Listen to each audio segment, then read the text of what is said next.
Welcome to Helping Organisations Thrive. Today I have the pleasure of David Mellard on the show. Good morning to you, David. Morning, Julian. It's a great privilege to be here, and looking forward to talking to you on this frosty day. Yes, it's very cold here in the UK right now. Yes, I think it was minus 0.5 degrees in my ice bath in the garden. So that was a nice wake-up call for me this morning, but breaking ice off the top. So we're ready to go. But I'm just going to tell people you are the owner of Bedrock HR, which offers an outsourced HR function to businesses from 1 to 50 employees, as well as consultancy, project support, and mediation to companies of all sizes. And we're going to be exploring managing the exit of a business handover either to a family or an MBO, but in the context of HR and HR implications of that, because you're a HR specialist. But before we get into that, David, I'd like to ask you, what do you love about what you do? That's a very good question. So we've been going 10 years now, and so I've had plenty of time to think about this. I have never enjoyed a portion of my career as much as this last 10 years. And the reason is I get to be involved in the running of around 30 businesses to some degree or other. I sit on the boards of some. We have more of an arm's length relationship with others. What I love is problem solving in the people arena. My vision is that people will have good employment in small and medium-sized businesses. Larger organizations will tend to have more focus on culture and other interventions. A lot of SMEs and charities, schools will just be so concentrated on the day job that they don't have that opportunity. And as Bedrock, the businesses and organizations we work with, we want to see them create the best possible employment for their people. And when we see that happen and retention rates go up, attrition go down, staff satisfaction surveys provide better results, then I feel we're doing a worthwhile job. Fantastic. It sounds quite a varied work you've been doing over the last 10 years. It is. I mean, our smallest clients have 2 or 3 employees, and our largest at the moment has about 130. Our sweet spot is probably between 20 and 50, and that's probably the bulk of our client base now. We work with, we provide all the services that an in-house HR department would provide, but we don't provide it all the time. We tend to work between 2 and 4 days a month, sometimes slightly less, with our clients. And the secret is them feeling like we're always there, even though the number of hours during the month might be sort of between 10 and 20. Yeah, that's what we do. Fantastic. So we're talking this morning about the implications from a HR point of view if a company sells itself, or it goes to an MBO, or even hands over to a family. And you know, people listening right now might be in that scenario right now. They're about to sell their business, or they're about to do an MBO, or they've got sort of family sort of handover. So I think first point to start is, what do you perceive as the challenges? Let's always start with the challenges. Always a good place to start with all the potential problems, the issues, the challenges that are faced with that sort of scenario from a HR point of view. Yeah, so I think any change in ownership, change in directors, partners, will create a degree of uncertainty. Might be excitement, might be anxiety, but there's generally a sense that change is a little bit unknown, whether that's good or bad. And so I think being able to sort of be open, transparent about the aims and objectives of the new owners is key. on a practical level, looking at any differences in terms and conditions, those kinds of things. I mean, I won't talk about TUPE today, but when one company buys another out entirely, then TUPE rules apply. And so there are some laid down processes that you have to go through.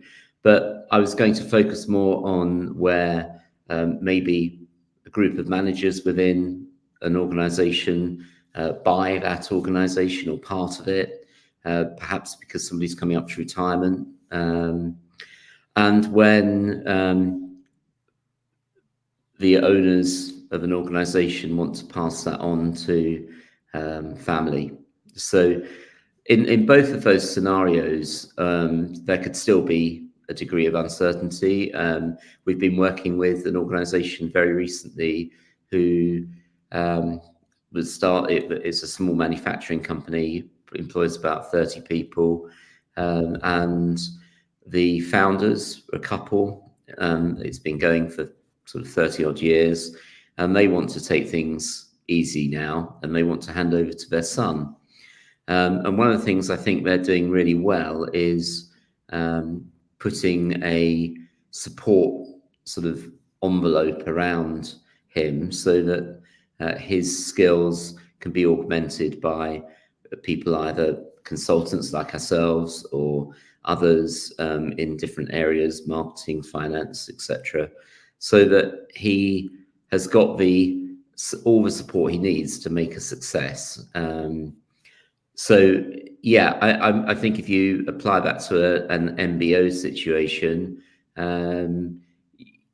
again, it's useful if the people selling are able to make sure that if there are any skills gaps with the people buying, and in a SME scenario, if it's people within the organization already, by definition, they will have an awareness of what they're good at, what they need to learn. And I think working together in an honest and open way to make sure that when the transfer happens, the skills are in place to continue the effective running of the business or organization.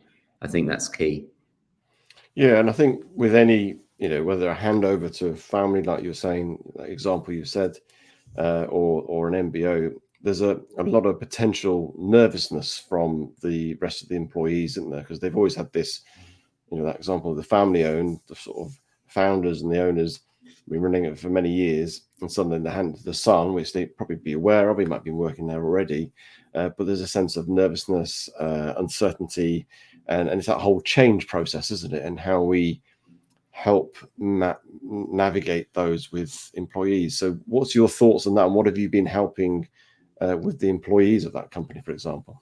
Yes, I think an important thing is to have a decent run at it. I think anything that's sudden or a surprise, which can happen in the case of illness. Another business we're aware of, the founder had a heart attack and his 20-something-year-old son had to take over, and the staff had to adapt very quickly. That's not ideal. In an ideal scenario, there's a lead-in time, perhaps a couple of years, and the son, daughter, relative coming in, or even when it's somebody who isn't a relative, but if you like, the chosen successor, has a period alongside the outgoing management, so that the employees will see as little sort of sudden change as possible. I think part of this is making sure that the people taking over have adequate training, and sometimes that might be a secondment to another business, time outside of a business to learn something different, to come back in. Obviously, coaching. I would be remiss for me not to say that coaching by people like yourself plays a big part in, first of all, identifying where the needs are and then meeting them. I'd say also just having time for the incoming management to spend with the employees, sort of I think walking the floor, being part of what they do, just having time available to know and be known. I think will go some way towards avoiding the anxiety as well. Yeah, no, I work with an organization as a consultant, and they had a very long sort of strategic plan of handing over to a family member. I think it was potentially like a 10-year plan, quite a significant business. And they got this individual who then has done various roles. I think he's about on year 5 or 6 now, and he's doing various roles in the organization. And at some point, he will take the helm.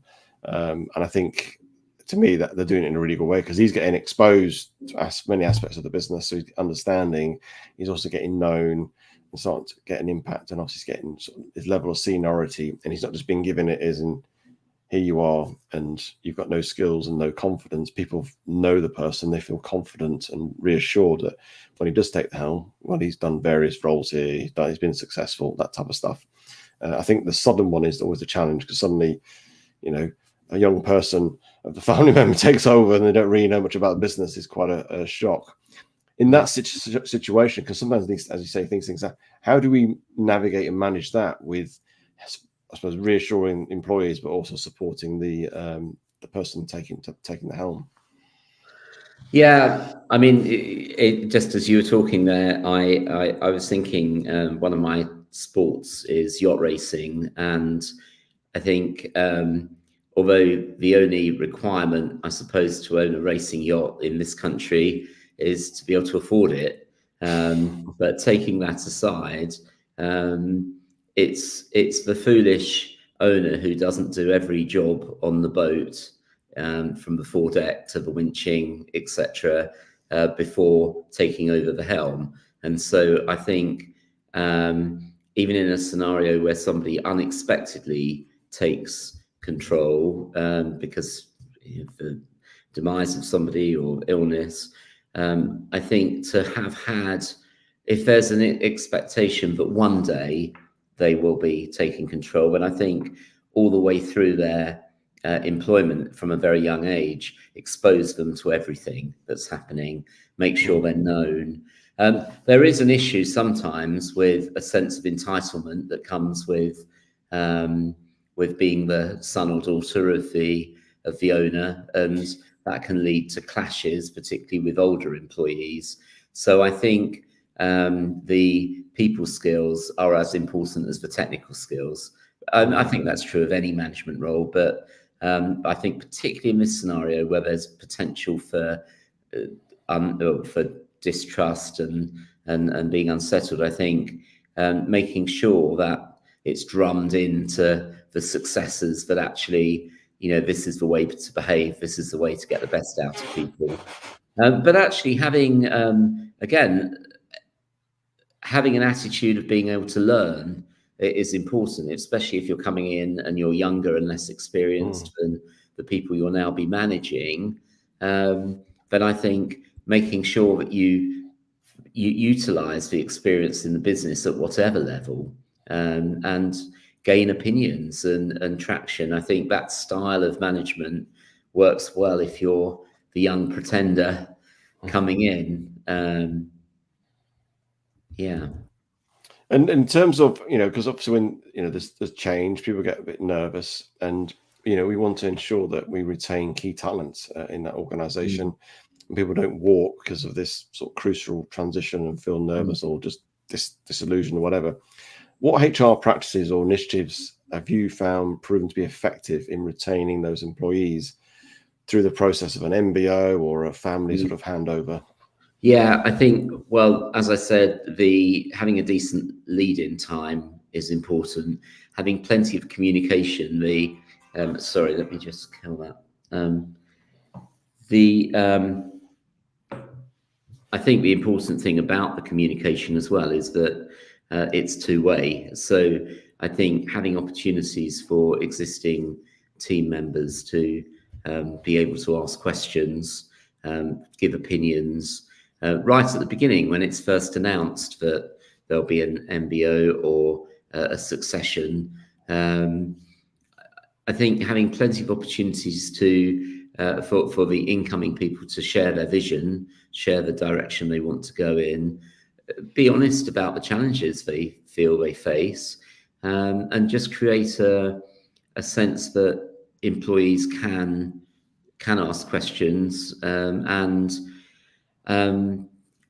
being as transparent as possible. Now there might be some aspects of any takeover where there are sort of aspects that need to remain confidential either for a period of time or even completely, but I think as a rule trying to be as transparent as possible definitely works.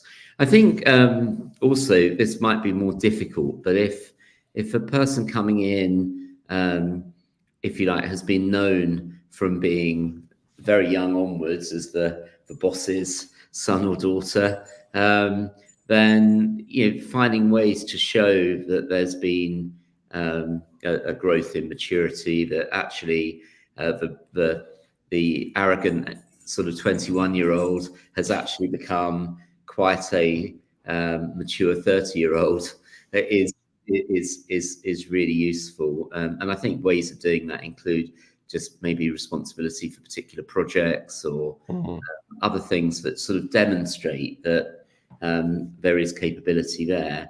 One thing I has just come into my mind that I think needs to be borne in mind in any scenario, whether it's a group of managers getting together to buy out the business or whether it's a succession, it's useful if there's a plan B. So if there's an MBO planned and then one of the key people decides actually this isn't for me anymore, they're offered a job somewhere else, they decide to go, either that whole plan can fall apart or perhaps there's planning for what happens in that scenario. Similarly, with a succession, if the family members are being prepared, and then perhaps they decide it's not for them, or something goes wrong in the relationship with the parent who's looking to exit. I think having a plan B is important, and I mean we've all seen the recent series Succession, and how it can go wrong when the dominant parent is trying to play one off against the other. I'm not suggesting that, but I think having a choice of another couple of people who are being also prepared to take on more responsibility isn't a bad thing, because it does cover the possibility that somebody might drop out somehow. And I think with this, I found, I mean, even in a corporate environment, obviously you get new people taking the helm of businesses. It's been as best you can to be transparent. And how do we, I suppose, balance that transparency without sort of confidentiality and timing and everything else? Because that's quite tricky, isn't it? When things are happening, because I've been in an organization where we're having restructures, sometimes there's redundancy, sometimes it's just a takeover, and people are aware I'm in private discussions with certain people, but I can't share. And obviously there's a trickiness, and you want to share, but you can't share because of timing and legalities and everything else. How do we manage and navigate that in these scenarios? Because making people feel a bit like left out and in the dark, as it were. I think this is, in some ways, it's probably slightly easier in smaller organizations because the timescales can be smaller.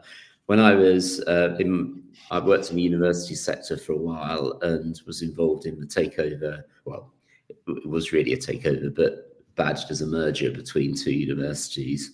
And I was seconded to the estates department to merge two departments that each had about 250 people in. The difficulty there was the lead-in time was too great, really, in my opinion. But it was a very complicated thing to merge these institutions. And one of the things that I think we didn't do very well was just keep people hanging for much longer than really we needed to. There was a sense of there were definitely details that couldn't be shared, but we could have shared some of the information earlier. I think in a small organization, particularly where you're not tied into unionized consultations, etc., I think you can always err on the side of giving more rather than being too cautious, obviously within the law and within common sense as well. Certainly where price is being negotiated and those kinds of things, then there are aspects that it would be foolish to share. But I think focusing on what does it mean for Bob or for Brenda when the change happens. I'm responsible for one aspect, or my role is one aspect of the business. What's going to happen to me? That's really what people want to know. And so as much as you can share about the impact on the individual, whether it's going to be the location of the work, and nowadays that could be, what's the appetite for working remotely, for example. So that sort of thing. Any changes to team structure. You might have been reporting to one person, you might now be reporting to another. Giving good thought to those kinds of details, because actually once they're at least penciled in, if not completely inked in, then you should be able to share some of that, and that will actually reassure people on a day-to-day level, I think. And this comes down to how we communicate and having almost a plan of communication, isn't it? Because when there's no communication, when there's a void, people fill that with their own sort of ideas, their own fears and misgivings. Yeah, exactly. And that just then spirals and suddenly creates the wrong atmosphere and culture, and productivity starts to get wane, and then people then start to leave and everything else. And I know in corporates it can be like that. So I guess it's almost each stage when you're planning these processes, almost ask the question, what can we share now? What is relevant? What will be helpful? Well, I think what can we share? But I think actually it's quite useful to give people a role in the change that's happening. So, for example, when we merged the two estates departments of the two merging universities, we made sure that there were little subgroups that were involved in meeting up, and we made sure there was time for them to do this. But subgroups meeting up to discuss different aspects, just different practicalities of how they can work and merge what they're doing. So they felt involved. I think, again, the social side is quite important. I mean, in that scenario, we made sure that there were beers and pizzas at 5 o'clock on a Friday several times, where people were able to come along and meet each other. And sometimes, there's a view that, people the other side of the wall have got horns and can't be trusted. And actually introducing some more interaction can allay some of those fears sometimes. So I think all of those things have a place. Yeah, and also with any change, or whether succession of a family member or an MBO, is I think where a lot of organizations sort of go wrong. They don't honor the past, and you almost got to honor what's gone before you, isn't it? And almost when you talk about that transition, you've almost got to say what was good, rather than now today is really good because we're taking charge. It's going to be so much better. It's more about honoring the past and then moving forward with new ideas, new impetus, new momentum. And I think that's important as well, isn't it? To sort of make sure you don't disincentivize people in terms of what happened before was all rubbish, but actually no, it was great. We're just building upon that, isn't it? Yeah, and that is very tempting. It's very tempting that the people coming in will use will try and sort of use the card of you were struggling before, there won't be any more struggle. We're entering into the promised land.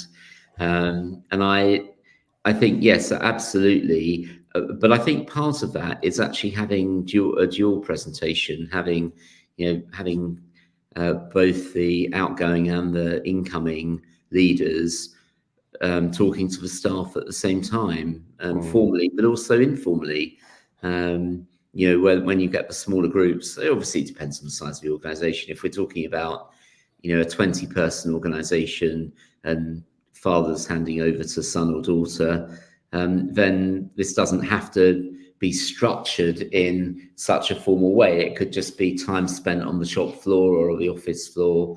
But having the two talk to the group together, I think fosters that sense of respecting what has gone before.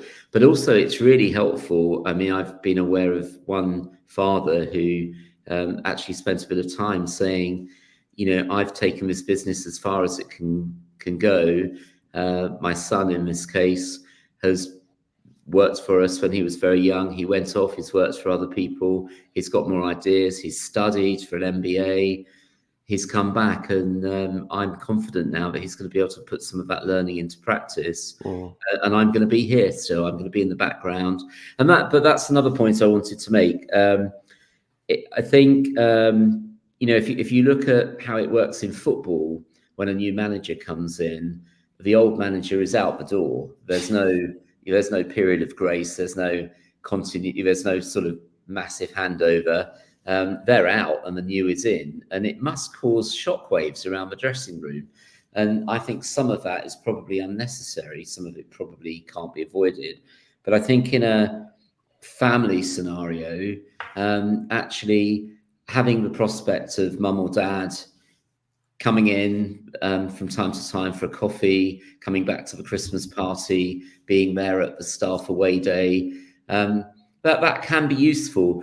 But it sort of, there has to be a lot of coaching and thinking around that, because obviously you don't want somebody coming back and saying, oh, I wouldn't have done that, and I wouldn't have made that change. I don't know why you've done that. I think that's to be avoided. So if you like, having the previous leaders coming back in to give sort of some sense of continuity, but without sort of being very careful not to critique the changes that are being made, I think is a good idea as well. Yeah, no, I think that's really important, actually, because that can be really positive, as you say, but also can be a really negative thing where they're hanging around still saying, why are you doing that? And why are you doing that? And just sort of questioning and everything again. So it's that balance of it's almost getting people to that place of what your role is once you've left, but you're still around, understanding what part you have to play now. And it's very different. And you're more of a figurehead, reassuring sort of type of role, isn't it? Rather than you come with your ideas again. Well, the last thing I wanted to sort of talk about was the what happens to the person selling or retiring. What about them? Because quite often the thought can be, well, they're getting their money and they can sail off into the sunset. Quite often the handover is more nuanced than that, especially with the financial side, where maybe money is paid over a period of time by the people involved in the MBO, or even in family scenarios. But one thing I thought was quite clever with one I was involved in recently, they had a factory, an office, and the founders kept hold of the freehold, and they basically lease it now back to the business. And that was deliberate, partly because it provides a retirement income, but partly if for some reason the business went down, either because of poor management or a recession or something else, they've still got an asset that can provide them with an income. And I think it's really important that that's all structured in a sensible way, and people with more sort of tax and financial experience than me would be able to advise on that. But I think getting that all right as well, so that where possible, everyone's interests are served, is really important. Yeah, that's a good way of getting some longevity, certainly for the person who sold the actual business. Thank you for your insights today, David. It's been really helpful. Talk us through the examples you've shared, but also the insights in how we might manage some of the HR implications for these scenarios. If people want to connect with you and get in touch with you, what's the best way of doing that? Yeah, so my email address is david@bedrockhr.co.uk. That's all lowercase, david@bedrockhr.co.uk. Our website is www.bedrockhr.co.uk, and there's a facility there to leave messages. I would be delighted to have a coffee, a chat about any of the aspects we've spoken about. And I look forward to hearing from anyone who feels I might be able to add some value. Brilliant. Thank you for your time today. Thank you.